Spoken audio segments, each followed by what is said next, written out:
तो बोलिए, स्वागत है। हाँ भाई सुधीर जी, हम कुछ सुन नहीं पा रहे हैं, अगर आप कुछ कह रहे हैं तो बोलिए या फिर माइक बंद करिए, तभी लोग बोल पाएंगे। समय हो गया है, जिसको जो भी प्रश्न करना है तो आप लोग सत्र प्रारंभ कर सकते हैं। ओम ओम खम ब्रह्म। तो समय हो गया है, प्रारंभ करें।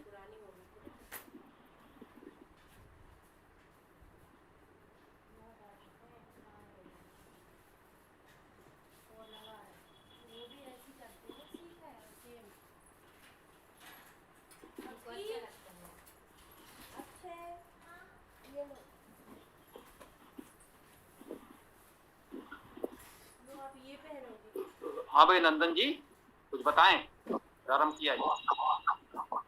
अभी नमस्ते।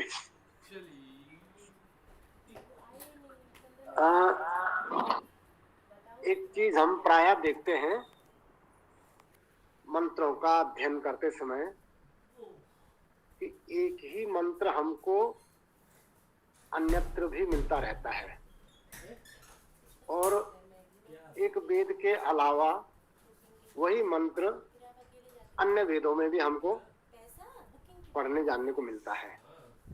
तो हालांकि ये परमात्मा का काम है, इसमें कोई दोष तो हम नहीं व्यक्त कर सकते, लेकिन समझने के लिए हमको चाहिए कि हम इसको समझें कि ये अलग अलग स्थानों पर आने का इसका क्या प्रयोजन होगा।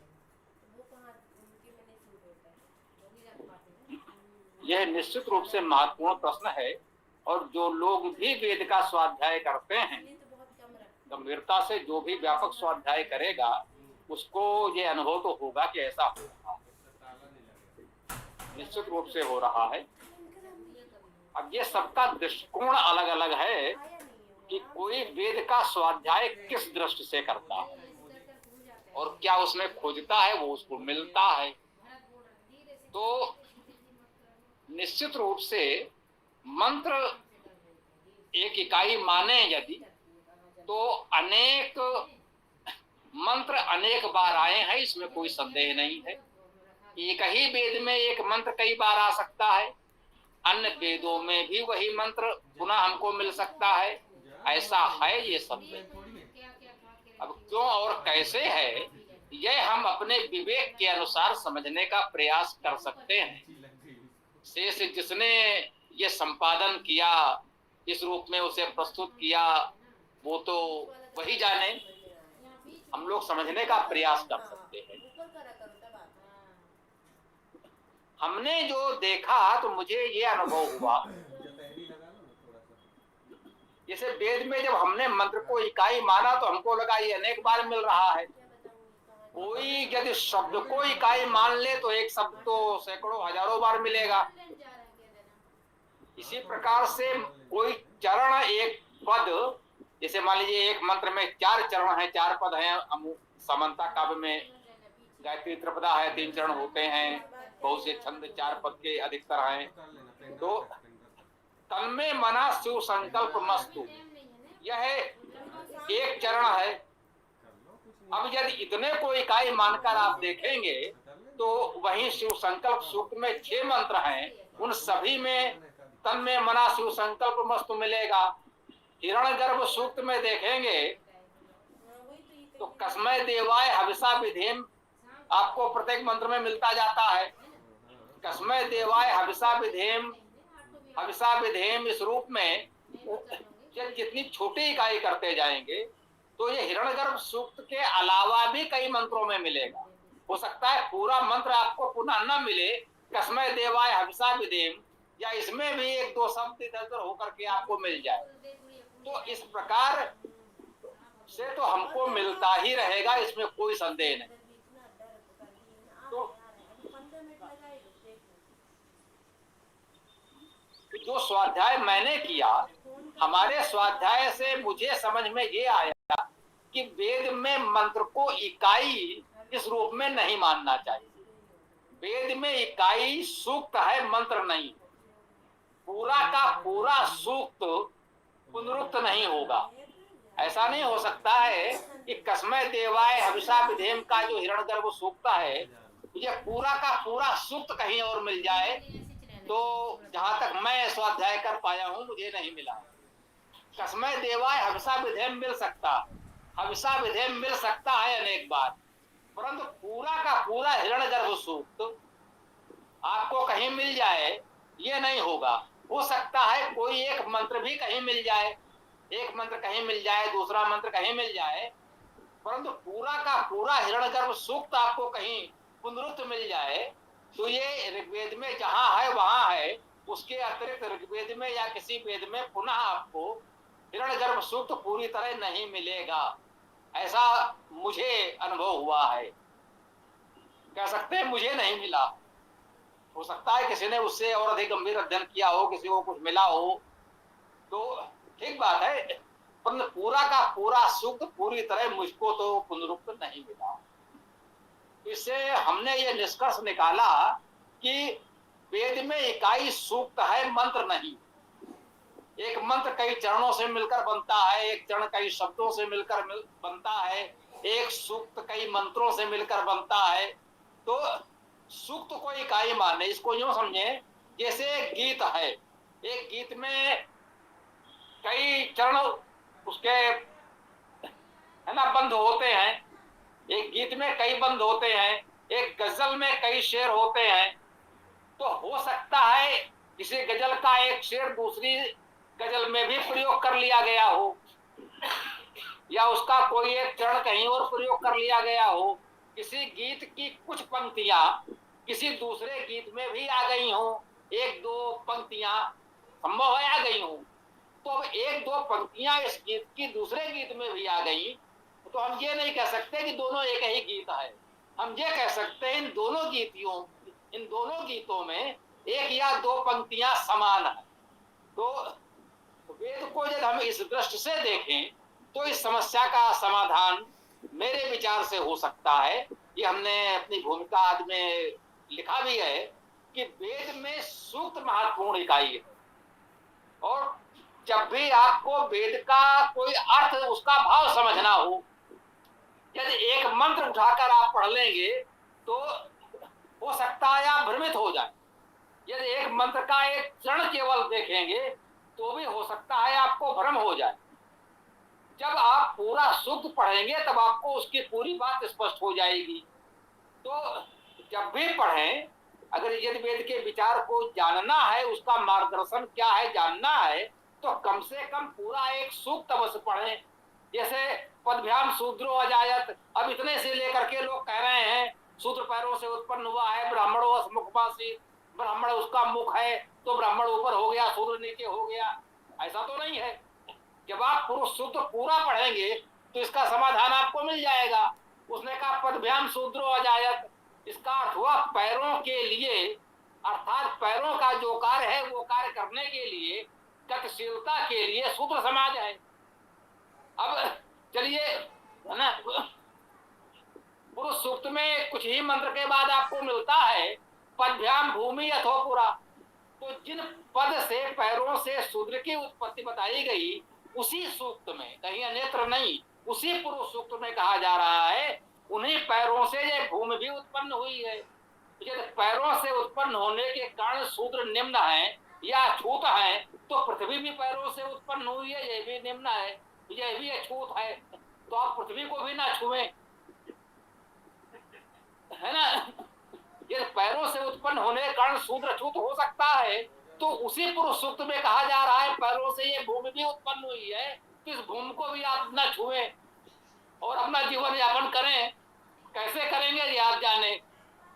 तो कहने का आशय यही है कि कहीं आधी पंक्ति एक मंत्र आप लेकर जाएंगे, ये एक मंत्र बहुत प्रचलित है, ब्राह्मणो मुखवासी बाहुराजन्या कृता पूर्व तदस्यद्वैस्या पदभ्याम शूद्रो अजायत। अब एक मंत्र को लेकर समाज में आपने इतना विखंडन उत्पन्न कर दिया है, कृपया पुरुष सूक्त पूरा पढ़ ले तो समाधान हो जाएगा। तो इसलिए इस बात का भी प्रचार करें कि वेद में इकाई सूक्त है, मंत्र नहीं। पूरा सूक्त एक बार पढ़ें और उसमें आपको पूरी बात स्पष्ट होगी और इस प्रकार से जब सूक्त इकाई है तो वेद में सूक्त पुनरुक्त नहीं होता, मंत्र पुनरुक्त हो सकता है। मेरी बात यहाँ पर पूर्ण होती है, मैं समझता हूँ। संभवतः आप हमारी बात समझ गए होंगे, आगे आप अपनी बात रख सकते हैं। ओम कंपन। बहुत सुंदर स्वामी जी, बहुत अच्छा समाधान हमारा हुआ। और इस पर बहुत लोग विवाद भी करते हैं, ये भी हमारी जानकारी में आया है। और शास्त्रार्थ करने के लिए लोग तैयार हैं। कुछ मानते हैं कि ये पुनरुक्ति दोष है, और कुछ यही बात रखते हैं कि ये परमात्मा का कार्य है, इसमें कोई दोष नहीं है, ये हमारे समझ का दोष हो सकता है। ओम सम।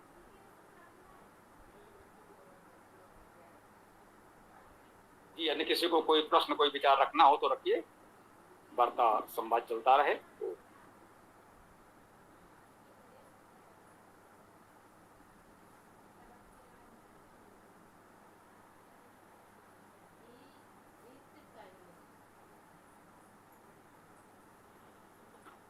अब भाई संतोष जी, सुधीर जी कुछ बात बोल रहे हैं, विराम नहीं होना चाहिए, चर्चा चलती रहे। ईसा पुत्र जी हैं, संतोष जी, सुधीर जी हैं, बोलिए। जो भी प्रश्न हो, विचार हो, रखना चाहे रख सकते हैं। कोई मंत्र प्रस्तुत करना चाहे, अर्थ करना चाहे कर सकते हैं। जी संतोष जी बोलिए। सादर नमस्ते स्वामी जी। संध्या के मंत्रों में से एक दो मंत्र का आपके द्वारा अर्थ समझना चाहती हूँ। उपस्थान मंत्रों में स्वामी जी हमारे 4 मंत्र हैं, तो कृपा करके वो समझाएं आप।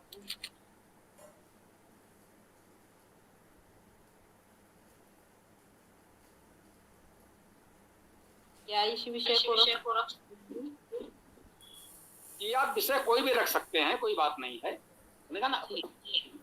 रविवार का यह प्रातःकालीन साप्ताहिक सत्र खुला सत्र है, इसमें कोई भी प्रश्न रखा जा सकता है, इसमें कोई मर्यादा नहीं है, कोई अनुशासन नहीं है। तो प्रश्न आपका ठीक है। उपस्थान मंत्र या जो भी मंत्र हो, हमें इससे कोई आशय नहीं है कि किस मंत्र को कहाँ किस रूप में रखा गया है, उपयोग किया जा रहा है। हमारा आशय केवल इतना है कि जो मंत्र वेद में है वो हमारे लिए महत्वपूर्ण है, पवित्र है, स्वीकार्य है। तो ना, वो संध्या में है, हवन में है, कहीं और है, हमें उससे कोई लेना देना नहीं। वो वेद का मंत्र है, हमारे लिए केवल इतना महत्वपूर्ण है। तो वेद का जो भी मंत्र है, यदि उसका अर्थ समझने में आपको कोई समस्या है, कोई भ्रम हो रहा है, कुछ लोगों ने अलग अलग अर्थ किए हों, तो वो आप प्रश्न सीधे ये रखें कि इस मंत्र का ये अर्थ इन्होंने ऐसा किया है, तो सही अर्थ क्या हो सकता है। यदि आपको लगता है वो अर्थ ठीक नहीं है, तो हम लोग मंत्र के अर्थ पर चर्चा तो कर ही सकते हैं, इसमें कोई संदेह नहीं है। ओ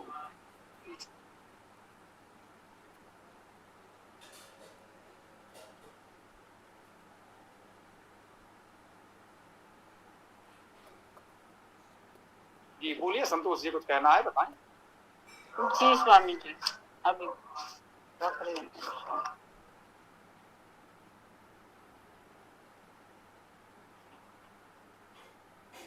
हाँ, तो सुधीर जी आप कुछ बताएं, आप कुछ कहना चाहेंगे सुधीर जी?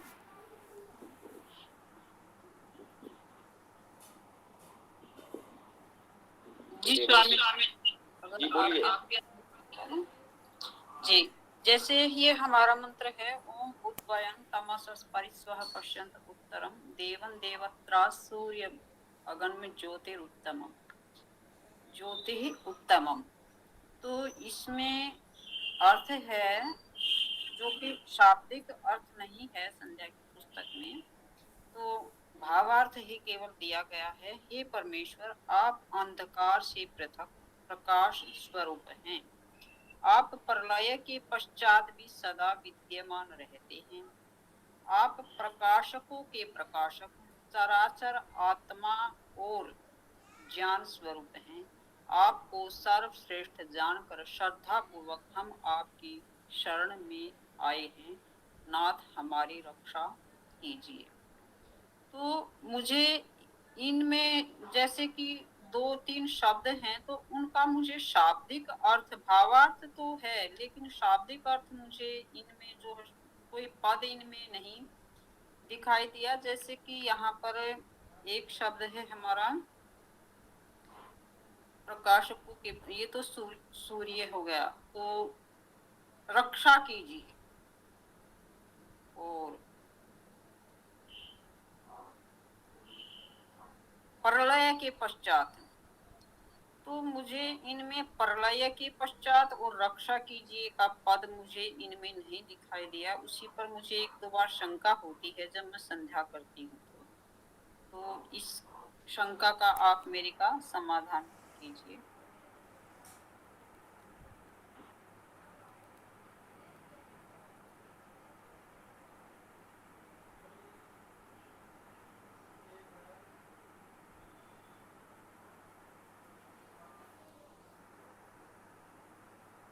जी स्वामी जी, आप सुन पाए जो मैंने आपसे? जी, मैंने आपकी बात सुनी है, मैं बता रहा हूँ।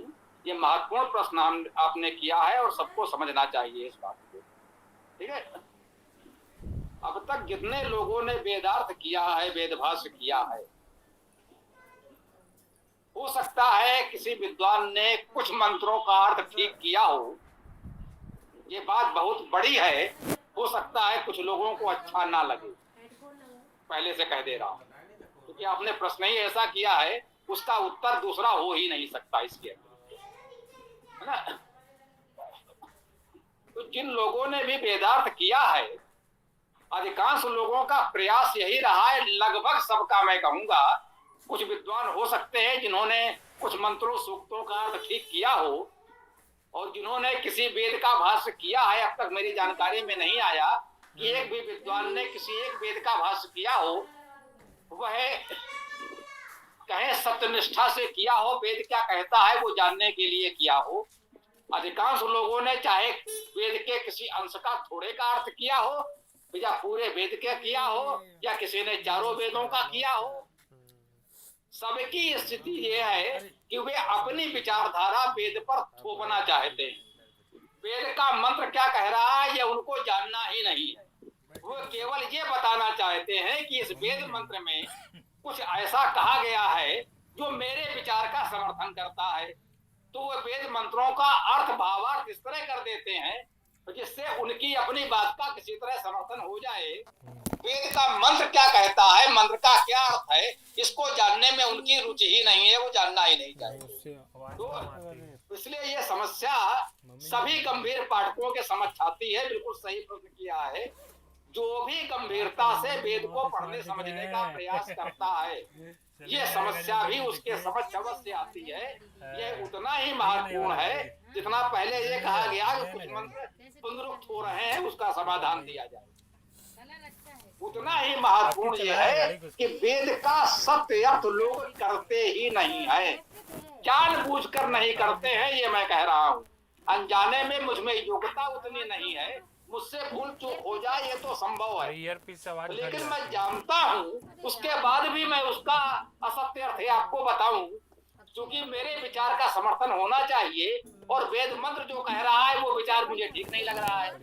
तो अधिकांश लोगों ने इस तरह अर्थ के नाम पर अनर्थ किया है। इसलिए आप जैसे गंभीर पाठकों को, अध्येताओं को ये समस्या आती है। इसलिए जब भी किसी वेद मंत्र का अर्थ पढ़ें तो केवल वहां पढ़ें जहां उसका शाब्दिक अर्थ दिया गया हो। इस तरह के भावार्थ जो भी किए गए हैं वे चाहे कितने महान व्यक्ति के नाम से छपे हो, मैं बिल्कुल कह रहा हूँ, किसी का नाम तो नहीं ले सकता, कि चाहे जितने महान व्यक्ति के नाम से छपे हों, वो व्यक्ति हमारे लिए परम पूज्य प्रातः स्मरणीय हो सकता है।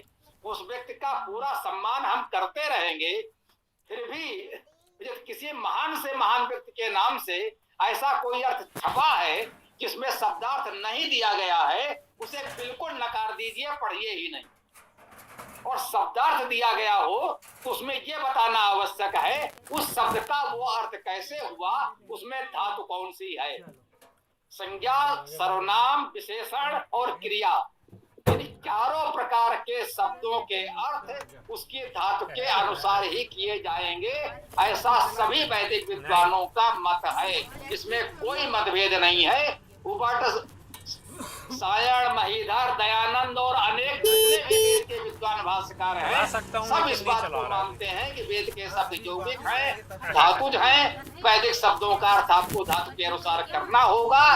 तो जब तक वहां पर स्पष्ट करके कि इस शब्द में कौन सी धातु है, उस धातु के अनुसार क्या अर्थ होगा, ये न बताया गया हो, तब तक आप उस अर्थ पर विश्वास ना करें। मैंने सिद्धांत की बात बता दी, किसी एक मंत्र और किसी एक शब्द पर चर्चा करने की आवश्यकता नहीं है। जो शब्द वेद में नहीं है वो उन्होंने अपनी ओर से जोड़ दिए हैं, और बहुधा जो शब्द वेद में है उसका अर्थ लिखा ही नहीं। ये आपको सर्वत्र मिलेगा, बिना किसी अपवाद के। कोई संस्था, कोई संगठन इसका अपवाद नहीं है कि आप कहें उनके यहाँ तो ठीक होगा, ऐसा बिल्कुल नहीं। सबने इसमें कुछ ना कुछ अपने मर्जी का कर रखा है। इसकी परीक्षा आप करिए जब किसी से आपकी चर्चा हो, भले ही उस विषय में आपकी आस्था हो। एक उदाहरण के लिए इसको, ये बहुत महत्वपूर्ण है, ध्यान से सुने।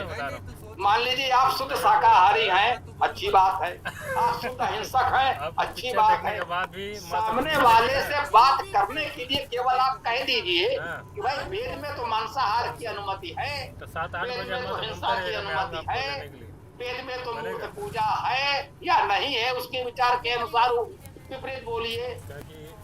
उसे कह दीजिए वेद में तो पुनर्जन्म है ही नहीं, फिर देखिए वो क्या कहता है। वो वेद क्या कहता है ये जानने में उसकी रुचि नहीं है, उसको ये बताने में रुचि है जो उसके विचार हैं वो वेद के अनुकूल कैसे सिद्ध किए जाए, इस पक्ष में हो या उस पक्ष में हो। यदि वह मूर्ति पूजक है तो वेद में मूर्ति पूजा सिद्ध करने का प्रयास करेगा।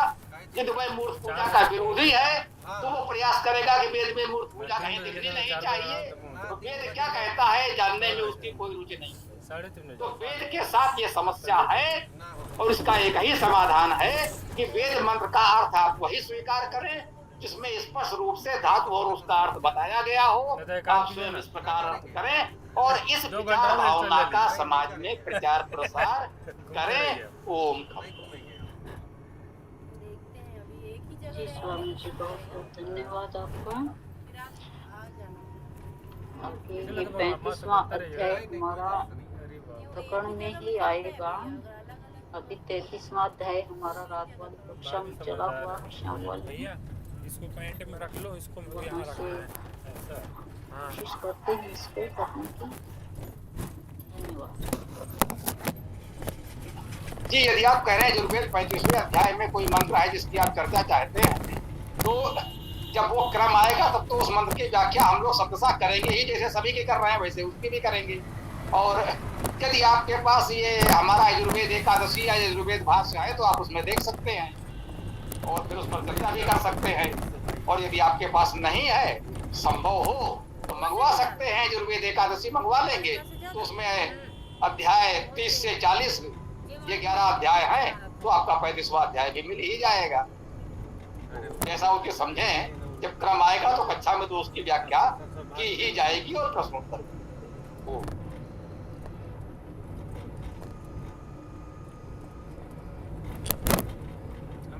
स्वामी जी नमस्ते। बहुत बहुत धन्यवाद, आपने बड़े विचारधन बातों को विश्लेषित किया। वास्तव में हालांकि मैं भी सुन ही रहा हूँ, कहीं ना कहीं मैं ये देख करके बड़ा हैरान हूँ कि जो ये व्याख्याकार व्याख्या कर रहे हैं, जो साराचार्य की व्याख्या है वो भी अलग जा रही होती है। वाकई आपने ठीक ही कहा कि जितने भी व्याख्याकार हैं वो इस बात को सिर्फ ये प्रयास कर रहे हैं, जैसे मैंने कभी कभी आपके सामने रखे कि कभी अपने आप को गुरु सिद्ध करना बताएंगे, कभी कुछ बताएंगे, कभी कुछ बताएंगे। मतलब अपनी उन मान्यताओं को समाज में जो वेदाध्ययन करना चाहते हैं, वेद के जिज्ञासु है, फिर ढूंढो, फिर चार्ज करो 4 घंटा में तो फुल पेट भरता हुआ इसका। इनके ऊपर इन चीजों को शुरू से ही लादने का प्रयास करेंगे कि जो विचारधारा चली आ रही वो सही है। उसका आपने बहुत ही बढ़िया तरीके से किया। बहुत नहीं चला सकते, लंबी दूरी। बहुत बहुत आभार, आप लोग हमारी बात समझ रहे हैं। यही हमारे परिश्रम की सार्थकता है।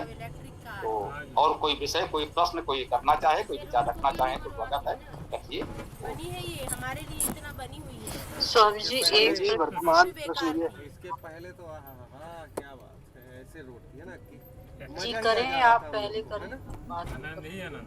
नहीं संतोष जी बोलिए, कोई दिक्कत नहीं है, सब लोग अपने ही हैं, आगे पीछे क्या है। स्वामी जी मेरा एक संकल्प पाठ को लेकर एक शंका है, अगर आपके अनुमति है बोलूं? बोलिए। जी, ये संकल्प पाठ में मैं जो है पहले के जो 3-4 पद होते हैं उनमें विशेषतः अंतर महसूस करती हूँ, वो मुझे समझ नहीं आता कि ये ऐसा क्यों है। जैसे कि एक ये पुस्तक है आर्ष की नित्य कर्म विधि, तो इसमें तो संकल्प पाठ है ओम तत्सत् श्री ब्रह्मणो द्वितीय प्रहरार्धे। यहाँ पर इन शब्दों में मैं अंतर महसूस करती हूँ, वो मुझे नहीं समझ आता। और दूसरी में है ओम तत्सत् श्री ब्रह्मणो द्वितीय परार्धे, उसमें प्रहरार्धे नहीं है, उसमें परार्धे है। तो ये शंका है स्वामी जी मेरी। एकदम गिर रहा है नोट, जेबा से निकल के गिर रहा है नोट, इतना पैसा कमा रहा है।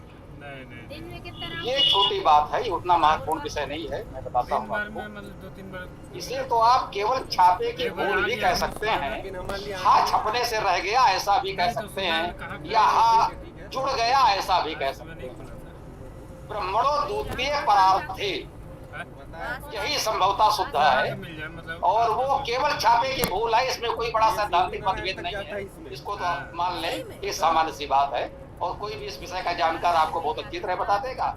मेरा विषय वेद मंत्रों की शब्दों की व्याख्या है और ये विषय ज्योतिष का है, तो मुझे लगता है कि हमारे वेद कक्षा से जुड़े हुए बच्चे ये पुलकित कोमल इस विषय पर अच्छा कार्य कर रहे हैं, भास्कराचार्य और सूर्य सिद्धांत और सब इन चीजों पर बड़ा अच्छा कर रहे हैं, तो कहेंगे तो वो बच्चे इसको बहुत अच्छे प्रमाण सहित आपको बता भी सकते हैं। मुझे लगता है भाई जिस विषय पर वो कार्य कर रहे हैं, हमारी शुभकामनाएं हैं वही करें। जी स्वामी। हरी सेवा बोलिए। हाँ स्वामी जी, वर्तमान में जैसे भी ये दुर्गा उत्सव विषय शुरू हुए, जिसको अपन लोग शरद नव षष्ठी कहते हैं, इसके बारे में जो मूर्तियां बनाई जाती हैं इसके लिए अलग अलग मान्यताएं। बीच में लोगों ने यहाँ तक कह दिया है कि दुर्गा देवी जो थी वो वैश्या थी, जिसके लिए अपनी मानव संसाधन मंत्री ने कहा भी था कि दुर्गा देवी मुझे बात करना ऐसा ऐसा आ रहा है। तो वास्तव में ये है क्या प्रकरण जिसके लिए कहा था महल है कि 15 दिन युद्ध चला और उसके बाद में फिर पूजा हो रही है देवी की? थोड़ा इसको तो स्पष्ट करने का प्रयास करें।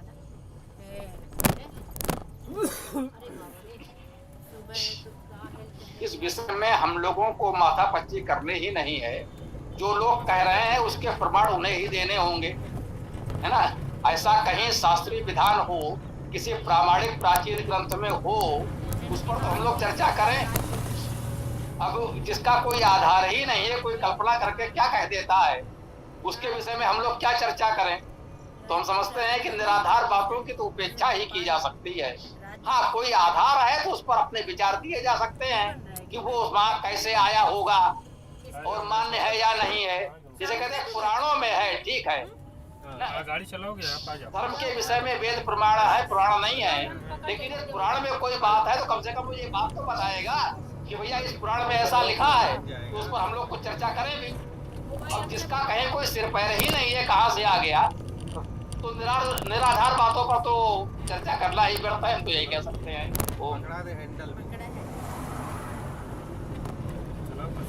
स्वामी जी, उसमें उनका तर्क ये है कि दुर्गा मूर्ति जो बनाई जाती है उसके लिए वैश्या के घर से मिट्टी लाई जाती है, ये उनका उसके ऊपर प्रमुख तर्क।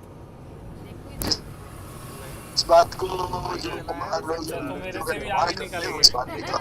यहाँ वहाँ से मिट्टी लाई जाती है, तो और भी कई जगह से मिट्टी लाई जाती है, खाली वैश्या घर से मिट्टी नहीं आती।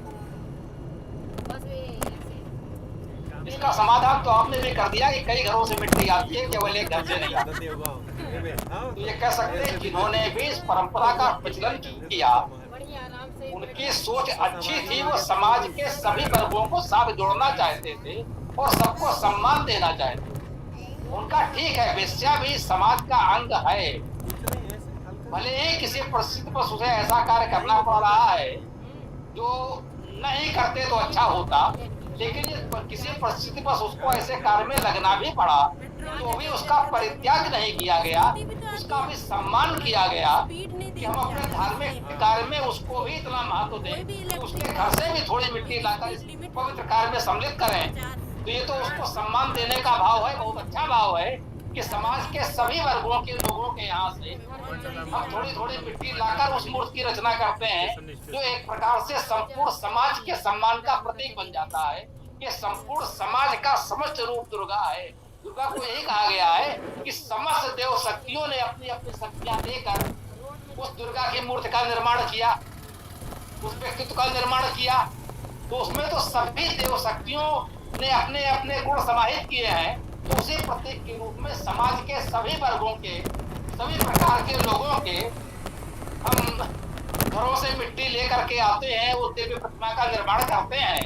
तो यह तो अच्छी भावना है, समाज में सबको सम्मान देने एक रास्ता की भावना है, उसका तो सम्मान किया जाना चाहिए। उसको इसी रूप में आप बता सकते हैं, से जिसको जो मानना है वही मानेगा, उस पर हमें कुछ करना नहीं है।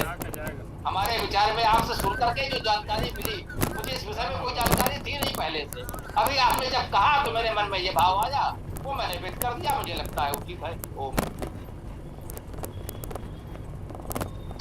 धन्यवाद स्वामी जी। हालांकि जिनसे मेरी चर्चा हुई थी वहाँ भी मैंने इसी बात पे रखा था और आपने उस बात को बिना मेरे कहे ही पुष्ट कर दिया। ये मेरे ऊपर आपका अत्यंत स्नेह और अत्यंत कृपा है कि हमारे आपके दोनों के विचार एक साथ हैं।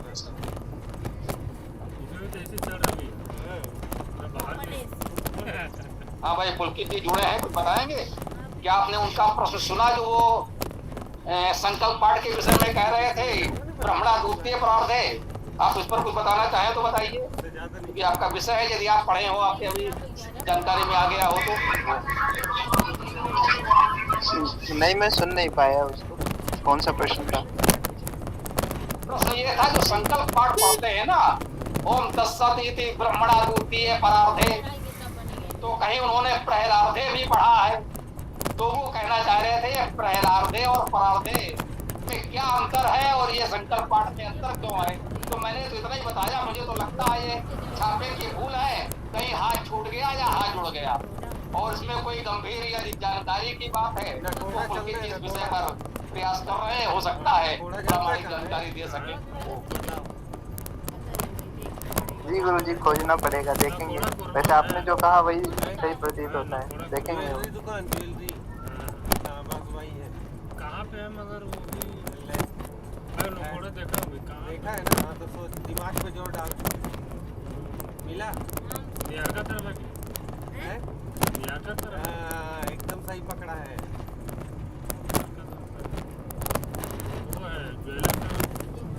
हाँ भाई पुलकित, कुछ और प्रश्न विचार हो तो वो भी रखो, उस पर भी बात की जाए। जुड़े हो सकता है मन में कुछ हो, मुझे लगता है।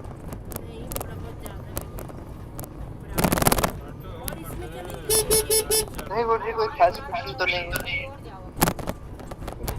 चलो, जिसका भी कोई प्रश्न हो, विचार हो तो रख सकते हैं। अभी तो बहुत चर्चा हो, जिसको भी कुछ कहना हो तो बताइए। ये वेद कक्षा पुलकित जी ने ये प्रारंभ किया है, इसका पूरा श्रेय इन्हीं को है, तो इसलिए इनका विशेष महत्व है, ये स्वाभाविक है। पुलकित जी उनकी टीम में है, कोमल जी, सीताराम जी, ये टीम है, यही लोग अपना ये कार्य वेद कक्षा चला रहे हैं।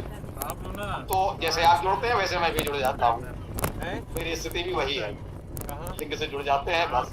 बाकी पूरा संचालन तो पूरी योजना पुलकित जी की ही है। तो जिसका जो भी प्रश्न हो, विचार हो, रखिए। तो करा लेते हैं, फिर लास्ट में नकोड़ा में हो जाएंगे, फिर ये भैया आ जाएंगे। नमस्ते स्वामी। बोलिए। लेने आओगे कि हम वहीं रहेंगे? नहीं, मैं घर से आऊँगा। ऐसा कर ले। स्वामी जी, मंत्र का आने में किस प्रकार करते हैं, एक बार इसके बारे में बता दीजिए। पुस्तक तो नहीं है अभी मेरे पास, कि मैं काम करने या कुछ बना रहा हूँ। जो आ जाता था मेरा प्रश्न को फिर से बोलिए, हम स्पष्ट नहीं कर पाए, बोलिए जरा। मंत्र का अन्वय किस प्रकार करते हैं? ये अन्वय आप कह रहे हैं कि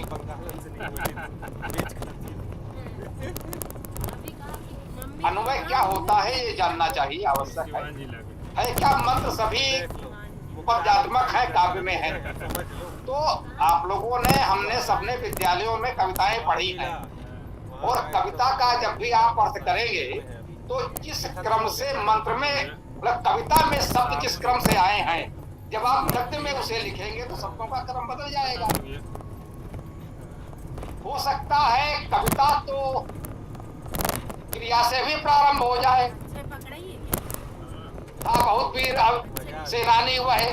अब इसको जब देखिए, हाँ ये संयोग से मेरे मुंह से निकला, किसी की कविता हो, मेरी हो, किसकी हो, छोड़ दे। बहुत वीर सेनानी हुआ है, ये कविता की पंक्ति है, लेकिन जब आप गद्य में बोलेंगे तो क्या कहेंगे?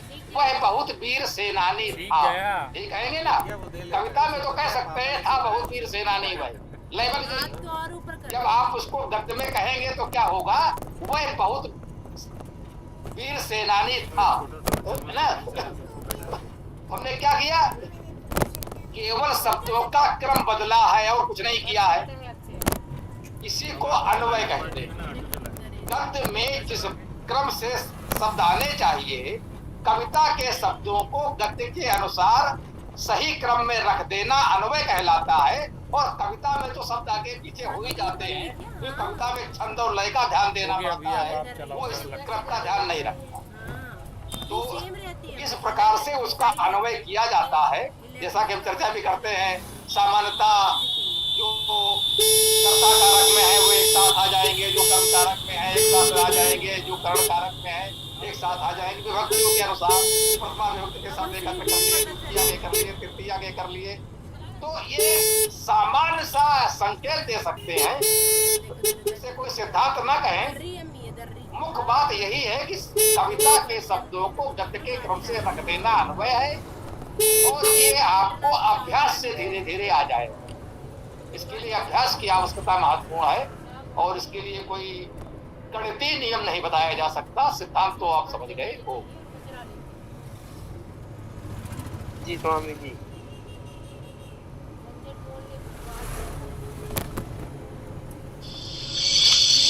स्वामी जी, ये जो अभी रातीगढ़ी हरियाणा में खुदाई हुई थी, इसमें करीब पिछले 7-7,500 वर्षों के अवशेष मिले हैं, जिसमें कहीं भी उन्होंने आर्य संस्कृति के बारे में ऐसा कोई पुष्टिकरण भी नहीं कहा और खंडन भी नहीं किया। तो ये पूरा किस तरह से प्रकरण को देखना चाहिए अपन लोग? मुख्य बात ये है कि हम ऐसा क्यों मान लेते हैं कि यार संस्कृति कोई किसी का उत्पाद है जो मिलना चाहिए। संस्कृति है, कोई उत्पाद तो है नहीं। खुदाई में मिलेगा कि वहाँ खुदाई हुई तो घड़ा मिला, इसका अर्थ हुआ उस समय के लोग घड़ा बनाना जानते थे, वहाँ खुदाई हुई तो इस तरह की ईंटें मिली, तो उस समय के लोग इस तरह की ईंटें बनाते थे। बिल्कुल ठीक बात है। तो खुदाई में आर्य संस्कृति या कोई संस्कृति कैसे मिलेगी, कैसे पहचान किया जाएगा?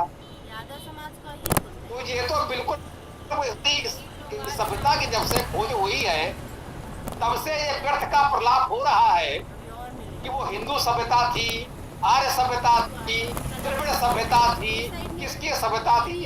अरे भाई, मनुष्य रहते थे, सब लोग थे, नगर बसाए थे, सड़कें थी, चौराहे थे, घर मकान थे, जलाशय थे, एक विकसित सभ्यता थी।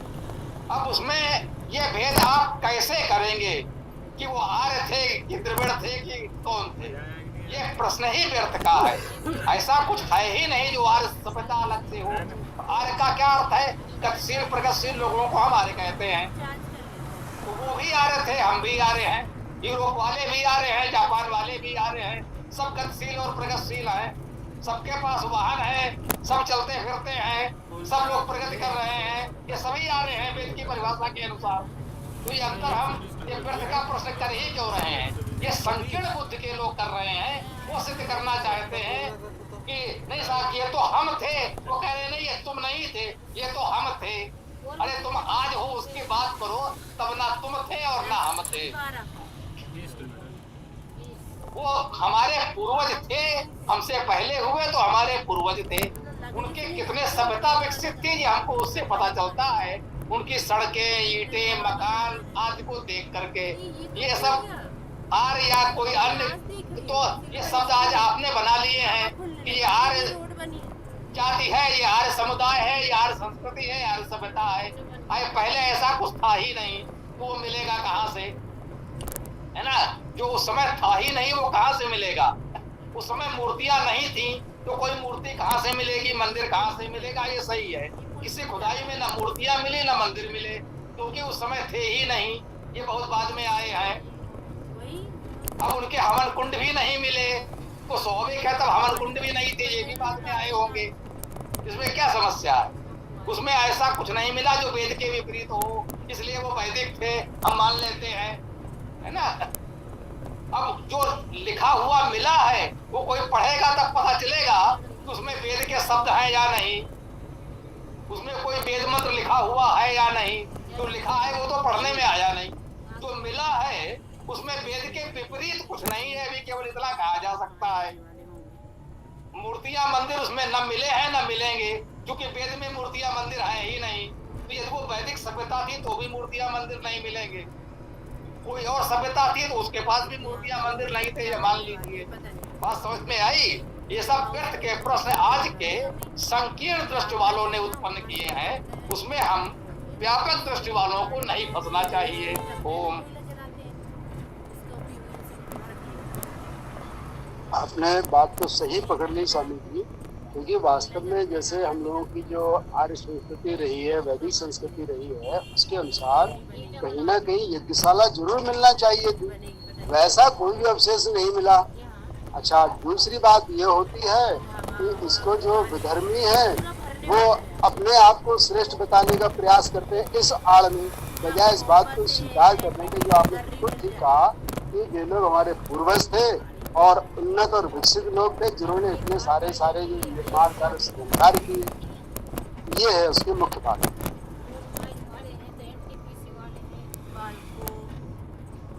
कि एक तो बहुत बड़ा भ्रम यही है, कुछ लोगों ने मान लिया है मूर्ति पूजा सनातन है, अब वहाँ मूर्ति मंदिर नहीं मिले तो वो बेचारे क्या कहें।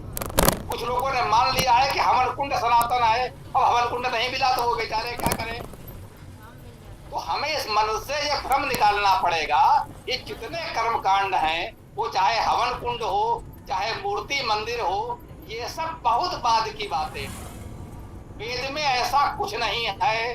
जरा इस दृश्य से एक बार वेद को देखिए तो वही बात आ जाएगी कि मूर्ति पूजा वाला वेद में मूर्ति सिद्ध करने का प्रयास करेगा और हवन कुंड वाला वेद में हवन खोजने का प्रयास करेगा। लेकिन जरा इस पूर्वाग्रह को हटाकर वेद को पढ़िए और ढूंढिए उसमें कहाँ है मूर्ति और कहाँ है हवन कुंड। न वेद में मूर्ति है न वेद में हवन कुंड है। तो यदि वो वैदिक सभ्यता थी तो मूर्ति और हवन कुंड उसमें क्यों होना चाहिए? हम बिल्कुल मानते हैं वैदिक सभ्यता थी, इसीलिए उसमें कोई मूर्ति हवन कुंड नहीं है। ये सब बाद में आया है। अग्नि पूजक पारसी लोगों को कहा जाता है, जो ईरान के पारसी लोग हैं वे अग्नि पूजक कहे जाते हैं। जैसे भारतीय हिंदुओं को मूर्ति पूजक कहा जाता है, वैसे ही उनको अग्नि पूजक कहा जाता है। पारसियों के प्राचीन ग्रंथ ज़ेंदावेस्ता में हवन कुंड और अग्नि की स्थापना के सारे प्रकरण मिलेंगे। वो गाथा सुनाते हैं और हवन करते हैं कथित रूप से। इसे हवन करना आज कहा जाता है, मतलब आग में कुछ डालकर जलाना, तो आग लगाना और आग में घी डालना अच्छी बात तो नहीं है, इसलिए हो सकती है ना। आजकल मुहावरे पे कहते हैं आग लगाना और आग में घी डालना, तो मुझे अच्छी बात तो नहीं हो सकती इससे है। अब बाद में देखिए कर रहे हैं उसके कुछ लाभ है, कुछ उपयोग, तो ना उसका लाभ उठाने के लिए आप अवश्य करिए। यदि उससे वायुमंडल में कुछ शुद्धि होती है, कुछ रोगों का निवारण होता है, तो ये आयुर्वेद का विषय है, चिकित्सा का प्रकरण है। उस दृष्टि से आप हवन करते हैं तो अच्छी बात है, मुझे कोई आपत्ति नहीं है। यहाँ पर हम लोग कुछ हमारे मित्र हैं जो ये चिकित्सा हवन चिकित्सा पर कार्य कर रहे हैं, वो हवन के द्वारा लोगों की चिकित्सा करते हैं। बहुत अच्छी बात है। यदि हवन से किसी की चिकित्सा हो सकती है तो हिंदू मुसलमान ईसाई हर कोई आएगा चिकित्सा कराने, फिर उसके रोग को लाभ होगा। तो वो एक चिकित्सा है, तो चिकित्सा कराने सब जाते हैं। कोई नहीं कहता ये लोग पैसे ईसाइयों का है इलाज नहीं कराएंगे, सारे हिंदू मुसलमान जाते हैं इलाज कराने, है ना। कोई नहीं कहता है कि ये भैया मोटरसाइकिल और ये सब मोबाइल तो ईसाइयों ने बनाए हैं, हम इसका प्रयोग नहीं करेंगे। कोई नहीं कहता है, सब प्रयोग करते हैं।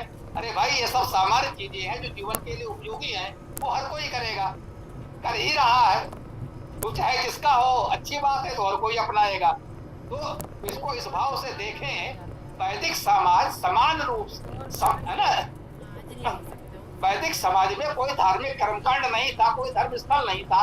आप वेदों से लेकर रामायण महाभारत तक देख लीजिए, वेद उपनिषद रामायण महाभारत कहीं आपको मंदिर हवन कुंड नहीं मिलेगा।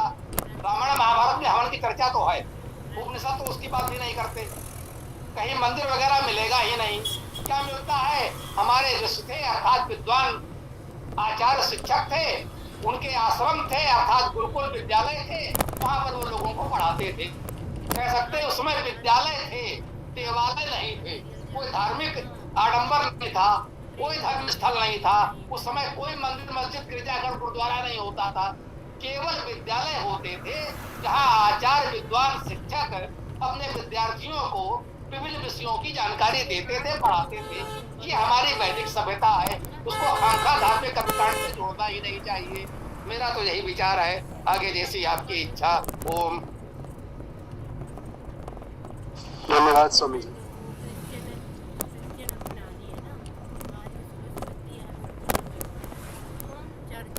जी। और किसी को कुछ कहना है तो बताइए, अभी कुछ समय है।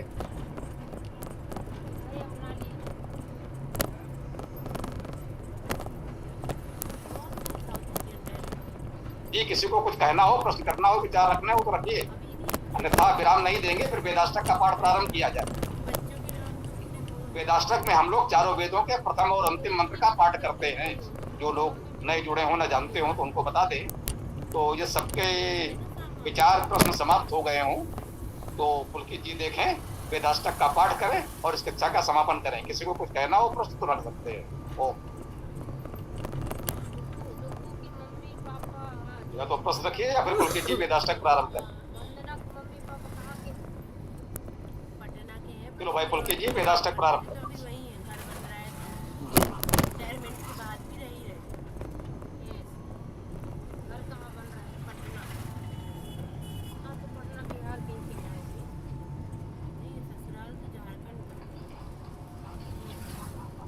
ओम अग्निमीडे पुरोहितं यज्ञस्य देवं ऋत्विजं होतारं रत्नधात्मम्।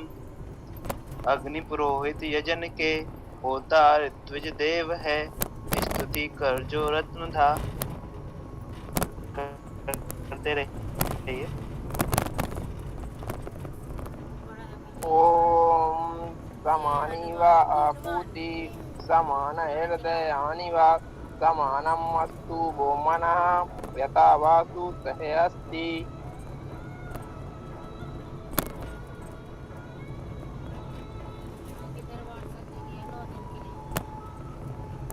सजेगा वही शाम तक ये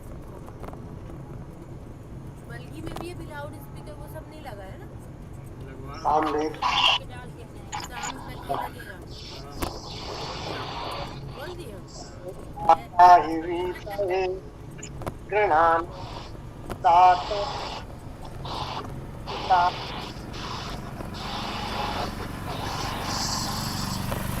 हेतु प्रवचन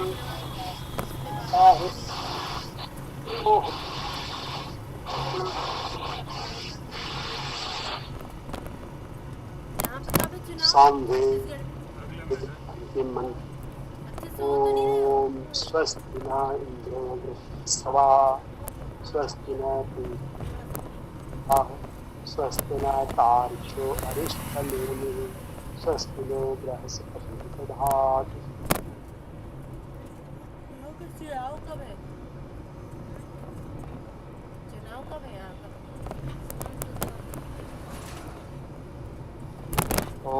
ओम शं नो देवी अभिष्टये आपः भवन्तु पीतये शं यो अभि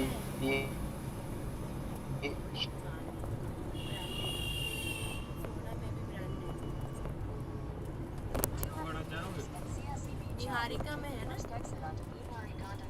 अथर्ववेद प्रथम मंत्र ओम इतर सप्ता पर्यन्ति विश्वरूपाणि विवृता वचस्पति बलातेषां तन्मोऽद्य ददातु मे। ये सफेद कलर की ऑटो कौन सी होती है?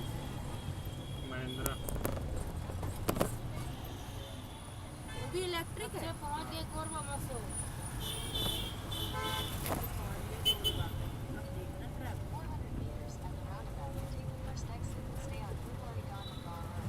अथर्ववेद अंतिम मंत्र ओम पनायम तत् अश्विना कटम वाम प्रसवो देवो रजसा पृथिव्या सहस्रम संसा उत एकविष्टो सर्वान एकतान उपयाता पेवत्ते।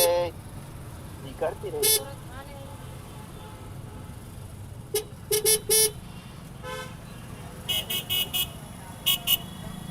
यजुर्वेद प्रथम मंत्र ओम से ऊर्जे वायवः स्थ देवो वै सविता प्रार्थयतु श्रेष्ठतमाय कर्मणे आप्यायध्वम् अग्न्या इंद्राय भागम् प्रजावती अनुवा यक्षमा मा वस्तेन सत्मा अगसंसो ध्रुवा अश्विन को पतौ स्यात् बह्वी यजमानस्य पशून् पाहि। ओम हिरण्मयेन पात्रेण सत्यस्य अपिहितं मुखम् ओम खं ब्रह्म यो असो आदित्ये पुरुषः यो असो अहम् ओम खं ब्रह्म हे हिरण्मय पात्र आवरण ढके सत्य का मुख स्वरूप है। ओम ब्रह्म व्यापक परम आदित्य सृष्टि में परम पुरुष जो है मैं भी हूँ वही सत्य। ओम ब्रह्म व्यापक परम। अरे उठ जाओ यार, ऐसे मत सोचते रहो। अत्युत्तम। अब सायंकाल 7:30 बजे हम लोग दैनिक वेद कक्षा में पुनः मिलते हैं। ओम स्वस्ति, ओम नमस्ते, ओम खम ब्रह्म, ओम खम ब्रह्म, ओम। मोबाइल दुकान के पास थोड़ा लगा देना तो इसका। हाँ तो और कहाँ जाएंगे? कहाँ वहाँ बहुत लूटेगा। चल क्यों जाएंगे पता है? क्योंकि ये फोन ना ऐसे निकले जैसा हो रहा है, वो भी दिखाना है। वहीं पे है ना बोला, यही कहीं है ना बोला, आगे दाहिने साइड में ना बोला है।